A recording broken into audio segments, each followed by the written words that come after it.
Good morning, everyone. Welcome back to HR Repair. This is Hey Ray. Today we have a truck 2024 F350.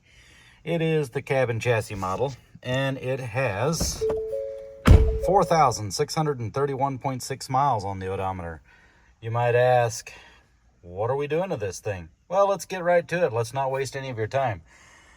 We're doing an oil change and an inspection on this truck. And normally I don't do oil change or inspection videos on the channel because, you guys don't want to see me doing an oil change. But I thought maybe, I don't know, we'll try it out. Maybe you guys want to see new trucks on the channel and see what we do for a first oil change. This thing's never had an oil change done before. So let's get right to it. I've got the hood up and let's just show you what we do on our first oil change, and then we'll point out some things that I like about this truck, some things I don't like about this truck. So get right to it. All right, as we come up here, we inspect the engine bay and we notice a few subtle differences. We notice that the upper intake is now aluminum instead of plastic, but Ford couldn't leave it the way it was. It used to be the bottom part was aluminum, the top part was plastic. Well, now they made the top part aluminum, which is what they should have done to begin with. Then they decided, you know what, we got to keep some plastic on there, so they've got the lower intake that's plastic. Oh well, can't expect them to be perfect, but now we do have a lot more room to work up top there. That's very nice. See, we still have the EGR cooler over here on the passenger side. We have AGM batteries. Very good. Looks like we've gone to green antifreeze now. So anyway, enough commenting on that. What do we do on a brand new truck that needs an oil change? Some of you might think there's nothing to check except do an oil change and we're good to go. Wrong. I've seen where the dealer is supposed to do all the fluid checks, make sure everything's good before this truck goes out, and I've seen where that's not the case. Now on this truck, we can see the antifreeze is at the max level, so that's good. Power steering fluid's at the max level, that's good. Washer fluid we're gonna need to add. Secondary cooling system, that level's good. It's right up there. I believe this dealer did his due diligence. So kudos to him. Now, not 100% sure I like that air filter setup.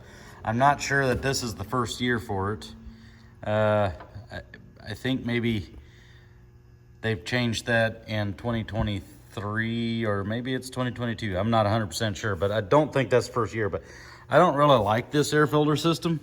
It seems incredibly small for how much air we're flowing through there. But aftermarket will fix that. So we come over here, we've still got our air-to-air that's cooled by antifreeze, which is the secondary antifreeze system. So good. Brake fluid, that's up to the max. Antifreeze is up to the max. Power steering's up to the max. Secondary antifreeze system's up to the max. So we're good up here. Now, one thing that I really don't like is there is no transmission dipstick. Their talking point is that the transmission fluid, the transmission has got lifetime transmission fluid in it. Yeah, the lifetime of the transmission, which is not very long on most of these 10 speeds. So, don't like it, but it's the way a lot of them are going on these. So, no dipstick for the transmission. Shame on you guys. We also want to make sure that everything is good and tight. All the clamps are good. I mean, I'm assuming they are, but like I said, the pre-delivery inspection sometimes misses things, and when we're doing the first oil change, it's a good idea to just check everything. Just like if we're doing an oil change on a 150,000 mile truck, check everything. We even check all the brakes. I know you guys can't see in there, but those were all good. I've checked those, so that's good. I did it off camera earlier when I walked around there. So let me think here. I think that's about it for the top part here. We'll get this thing moved up to the lift, then we'll go underneath and see what all they did different, if they botched anything, if they did something right, and, you know, just kind of go over the bottom side of this truck. But the upper top side here doesn't look too bad. Ford has, once again, made it pretty easy to work on these trucks. I think a lot of quick disconnects on the wiring harness, that's good. When we need to raise the cab to work on these things, make it easy for us. So we know it's gonna happen. I mean, not me on this thing for a while, because this one's gonna be under warranty for a while, but you know, down the road. So they've redone the front grille, the front headlights. So yeah, not a bad truck overall. It's got the aluminum bed on it. Customer states that that was a little bit of a mistake because it rides pretty rough. They can haul more that way, but they're not too concerned about weight. They haul a lot of windows, so they kind of wish they would have went with a steel flatbed, but they didn't, so I guess it is what it is, right? Okay, so we got the thing up on the lift. Now, let's just take a look underneath here. If you're like me, you kind of like to see things, what they look like before they get all rusty and, you know, worn down by the salt that they put on in the area. Seriously. Look at that. You know, one has to wonder if the engineers never learned their lesson. This is plastic. Now,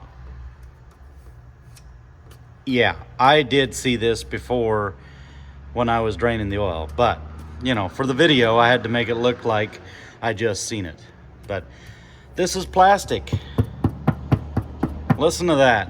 That's plastic. I mean, they used to make this plastic, the lower oil pan on the engine. It used to be plastic. That didn't work. So let's try it on the transmission. That sounds like a good idea. Wow. Okay. Well, down the road, aftermarket will probably come out with something to fix that as well. All right. So let's see here. What have we got here? We've got a two-piece drive shaft. We've got nice and shiny brakes. Not that it matters much. Sway bar links. I mean, most of the designs are the same under here. There's not just a whole lot of difference. They did redo the DPF just a little bit, not much. As we can see, they split it up just a little bit. Curious how that's going to work. Are they going to offer more parts availability? I'm guessing they will. Looks like we have a fuel cooler over here on the side, cooled by antifreeze. I'm assuming the secondary radiator system. I believe this is going to be our engine cooler. Is that correct? No. This is going to be our transmission cooler. Now that I do approve of. On the older ones, I don't know when they started this. They might have started this several years ago when they started with the 10-speed transmission. This is the transmission cooler that used to be up here on the side of the transmission here by the front. It's now back here. I do like that. It has shorter transmission cooler lines. Now, I guess the downside to that is it's going to have longer antifreeze lines, so which is worse? I don't know. I mean, you could probably detect an antifreeze leak quicker. I don't know. Maybe not. You tell me. But I kind of like that idea. It's back there, closer to the transmission. Yeah, I think it'll work. We have a lot of the same things going on up here. Engine oil pan, mostly the same. Mostly not able to pull with the engine still in the truck.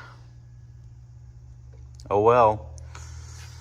Hopefully they fix the leaking problems on the front here. They did redo that just a little bit. Maybe they fixed it. Who knows? This one doesn't have any leaks. Shouldn't for 5,000 miles or 4,600. So, yeah. I mean, all in all, I think they did an okay job. I just still don't like this plastic transmission pan. I think that's stupid. But who am I to talk? This is the engine oil cooler. That is pretty much the same design. Not a bad design. Cast iron block. Aluminum heads, kind of like they always have had. Still looks like the transmission shouldn't be that hard to pull. The first one will probably be done under warranty since it's a 10-speed. I don't have a whole lot of faith in the 10 speeds. Let's see here. I mean, they do pull nice, but the design is a little flawed. No U-joints to grease up here. No grease points at all, actually. Looks like the front differential should be easy to service when we need to. No grease points on the tie rod ends. Okay. I mean, it makes oil changes go a little quicker since I don't make any money on oil changes anyway, but it just makes it nicer. I don't know, if they'd make them greasable, would they cheapen up on the materials to where they wouldn't last quite as long? I don't know. This is pretty much a plain stripped down truck, cabin chassis truck, F350. So, it's not going to have a whole lot of options. It doesn't even have the hubcaps or anything like that. We do have a nice hitch on the back here. Let's see here. What else is there of any interest to see? I mean, they're pretty much the same design. Ford has been pretty consistent. I will give them that. They went with that Ford Scorpion motor, and it's been a good platform for them, and they haven't changed it. So if it's not broke, don't fix it. Now, I kind of wish they would have redesigned that. Here's a fuel filter. On these fuel filters here, you have to remove these bolts every time. Everything's plastic. So, you know what's going to happen there. At times, if you don't... Loud noises. I'll be back. So if you don't torque these screws down, eventually these will get stripped out, so then you have to replace that. But it is what it is. Plastic. I don't know why we do that to ourselves, but consumables. Am I a conspiracy theorist? Maybe. I don't know.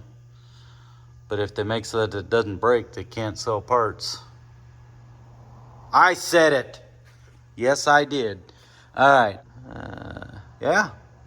Got a little plastic antifreeze pump here to run coolant through our transmission cooler. That looks like it'll hold up well. All right. Well, I mean, aside from a few things that I've got a complaint about, and I dropped my light, you know, they haven't changed a whole lot, which is good. Oh, hey, they've made the cab easy to pull. Look at that. I don't know, when did they start that? You guys tell me that in the comments down below. Used to be on the half tons, this is the way they were designed. Take 2 bolts out here, you don't have to remove the main bolt there, but half tons were designed that way, but the 3/4 and 1 tons weren't for a long time. I don't know, when did they start that? Was that in 2024, or has that been for a while? I don't know. All right, well, we're gonna get a new filter on here, drain plug back in. We'll put this thing back down on the ground, and we'll get her filled up with oil. Should be good to go. I'm sure you guys don't want to see all that, so we're going to end this video here by thanking you for watching. Thank you for being here. I appreciate it. Y'all have a great day. Don't forget to like, share, and subscribe to the channel. Appreciate it. Thank you. Bye.